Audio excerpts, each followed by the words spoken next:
ശാസിക്കാനോ ശിക്ഷിക്കാനോ ആരും ഇതുവരെ തയ്യാറായിട്ടില്ല. എതിർത്ത് തോൽപ്പിക്കാനും ആരും ഉണ്ടായിരുന്നില്ല. അതുകൊണ്ട് ആത്മവിശ്വാസം അഹങ്കാരം കൂടിപ്പോയി. മാപ്പ്. മാപ്പോ? തമ്പുരാട്ടിക്കുട്ടി എന്തായി പറയണേ? മുത്തശ്ശനും അച്ഛൻ തമ്പുരാനെ കേട്ടാ എന്റെ സ്ഥാനം പടിക്ക് പുറത്താ. ഇല്ല, അർഹതയുള്ളവരെ ഈ ഉദയപുരം കൊട്ടാരം എന്ന് സ്വീകരിച്ചിട്ടേ ഉള്ളൂ.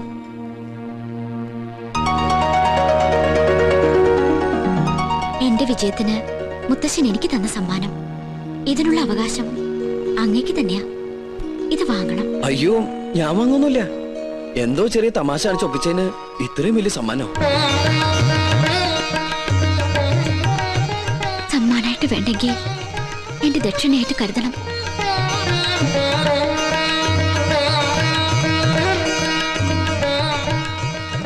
സുലൈമാനെ, ആ കയ്യെന്ന് കാണിച്ച്. എന്റെയിലൊന്നുമില്ല. ഇത് ഇളയ തമ്പുരാട്ടി മുട്ടുകുത്തിച്ചതിന്. ഇനി കയ്യാൻ എടുത്തോട്ടെ. ശാപം.